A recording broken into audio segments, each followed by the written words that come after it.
শহর থেকে গ্রামগঞ্জে চায়ের দোকান পাড়া মহল্লায় সবখানি চলছে নির্বাচনী আলাপন।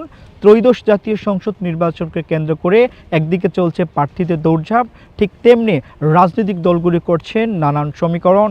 দর্শক, আমি এখন রয়েছি নোয়াখালী 2 আসনের সংসদীয় এলাকায়। চলুন দর্শক, আজ আমরা জেনে আসি নোয়াখালী 2 আসনের নির্বাচনী মাঠের এপিট ওপিট।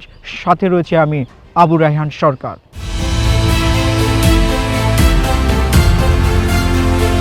প্রার্থীর প্রতিশ্রুতি, জনতার প্রত্যাশা, ভোটের মাঠের নানা সমীকরণ, কার কাঁধে বর্তাবে চট্টগ্রামের ভবিষ্যৎ, এ নিয়ে কালের কণ্ঠের নিবেদন ভোটের মাঠে জনতার দুয়ারে। নানা জল্পনা কল্পনা শেষে আর মাত্র কয়েক ঘন্টা পর অনুষ্ঠিত হবে ত্রয়োদশ জাতীয় সংসদ নির্বাচন, যেখানে বহুদিন পর হলেও অংশ নেবে দেশের কোটি কোটি নতুন ও তরুণ ভোটার। দেশের ধনী জেলা খ্যাত নোয়াখালীতেও এবারের ভোটে তরুণদের আধিক্য অনেকাংশেই বেশি। আমরা চাই সুস্থ নির্বাচন, যারা উন্নয়ন করবে দেশের জন্য, দেশের জন্য কাজ করবে, তাদেরকে আমরা ভোট দেব। আর যাদের ভালো লাগবো, দেশের কাজ উন্নয়ন ভালো করবো, আমরা তাদের পক্ষে আছি। আমরা একজন ভালো প্রার্থীকে চাই, সুস্থভাবে আমাদের এলাকাটা চলে, কোনো চাঁদাবাজি দুর্নীতি না থাকে, আমরা এটাই চাই। আমরা চাই আমাদের পরিবেশ এবং সড়ক সবকিছুরে উন্নত হোক। বিগত 17 বছর কিছুই হয় নাই। নোয়াখালী জেলার সেনবাগ উপজেলা ও সোনাইমুড়ি উপজেলার আংশিক এলাকা নিয়ে গঠিত নোয়াখালী 2 সংসদীয় আসন। এই আসনটি ঘিরে আছে ফেনী ও কুমিল্লা জেলার সীমান্ত রেখা। এই আসনে বিএনপির ধানের শীষের প্রতীকে প্রার্থী জয়নুল আবেদিন ফারুক এতদিন নিয়মিত গণসংযোগ, সভা সমাবেশ, উঠান বৈঠক আর নানা সামাজিক আচার অনুষ্ঠানে নির্বাচনী প্রচারণা চালিয়েছেন। অন্যদিকে বিএনপি থেকে বহিষ্কৃত বিদ্রোহী প্রার্থী কাজী মফিজুর রহমান ও 11 দলীয় জোটের প্রার্থীও প্রচারণা চালিয়েছেন জোরে সোরে। একটা পরিবেশ আসছে, ভোটের মাধ্যমে নির্বাচিত করবে যারা দুঃখে সুখে ছিল, এই জনগণের পাশে ছিল।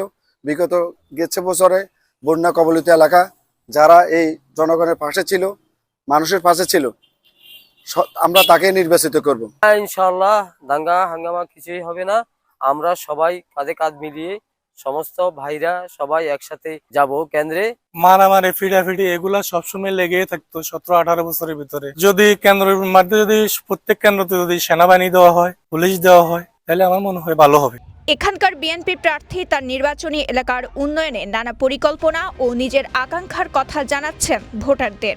পাশাপাশি তার মতে নোয়াখালী 2 আসনে বিএনপি বরাবরই জনপ্রিয়। তার প্রত্যাশা এই আসনে ধানের শীষের বিজয় নিশ্চিত করবে ভোটাররা। এলাকায় বিগত 5 বার এমপি থাকার পর আবার অনেক বছর পর আবার একটা ধানের নিয়ে যখন এলাকায় আসলাম, প্রচুর আমি সমর্থন পাচ্ছি এবং গণসংযোগকালেও আমি দেখছি যে মানুষের আবেগ আছে, যে তারেক রহমানের ভাষা, তারেক রহমানের বক্তব্য, তারেক রহমানের কথোপকথন, তারেক রহমানের গ্রামীণ কাঠামো উন্নয়ন, স্কুল, মাদ্রাসা, কলেজ, মসজিদ, ইমাম, মুয়াজ্জিনদেরকে অনুদান দেওয়ার আওতা আনার এবং কৃষিকার্ড, ফ্যামিলি কার্ড, গাছ লাগানো, খাল কাটা ইত্যাদির বিষয়ে জনগণকে আকৃষ্ট করতে পেরেছে।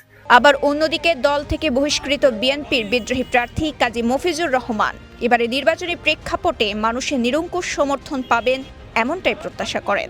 মানুষ প্রথম স্বাধীনতা চায়। আমরা 1971 সনে মুক্তিযুদ্ধ কি জন্য করেছি? মুক্তির জন্য, স্বাধীনতার জন্য, বাক স্বাধীনতা, আমার গণতান্ত্রিক অধিকার, এগুলো প্রয়োগ করার জন্য। আমি এটাকে পরিপূর্ণভাবে নিশ্চিত করব। বিশেষ করে যারা বেকার যুবক, তাদের কর্মসংস্থানের ইনশাআল্লাহ আমি ব্যবস্থা। নোয়াখালী 2 আসনে দলীয় প্রতীক নিয়ে প্রতিদ্বন্দ্বী করছেন মোট 5 জন প্রার্থী। এই আসনে মোট ভোটার 3,50,000, যার মধ্যে পুরুষ ভোটার 1,77,000, নারী ভোটার আছেন 1,73,000। পোস্টাল ব্যালটে নিবন্ধন ভোটার সংখ্যা 9,193 জন। এখানকার ভোটাররা বলছেন যারা এলাকার উন্নয়ন করবে সে প্রার্থীকেই তারা বেছে নেবেন। আমরা ইনশাআল্লাহ আগে আল্লাহ নামে সুস্থ ভোট দিবার খেয়াল আছে। আমরা যাতে রাস্তাঘাট করতে পারে এরে আমরা ভোট দিই। মারামারি, হাজারি, কাটাকাটি, রাস্তাঘাট মানুষের গরিব দুঃখের জন্য সাহায্য করে, সহযোগিতা করে। রাস্তাঘাট দোকান, স্কুল, মাদ্রাসা সবাই কাজ করতে পারে। আমরা ভালো প্রার্থীকে ভোট দিতে চাই। আমরা ভালো নির্বাচন চাই। আমরা যেন আমাদের কেন্দ্রে কোনো দাঙ্গা হাঙ্গামা না হয়, আমরা ওরকম চাই। দেশ শান্তি চাই। প্রার্থীদের ভোট দিতাম চাই, আমাদের যেন দেশে উন্নত করে, আমাদের এলাকায় ভালো কাজ করে, আমরা ওরকম প্রার্থী চাই। হালনাগাদ ভোটারের তথ্য অনুযায়ী এই আসনে 1 লাখেরও বেশি তরুণ ও নতুন ভোটার রয়েছে, যারা এবারে নির্বাচনে বিগত দিনের সকল সমীকরণ বদলে দিতে পারে। নোয়াখালী থেকে আবু রায়হান সরকারের পাঠানো তথ্যচিত্রে সাফা মারওয়া, কালের কণ্ঠ, চট্টগ্রাম।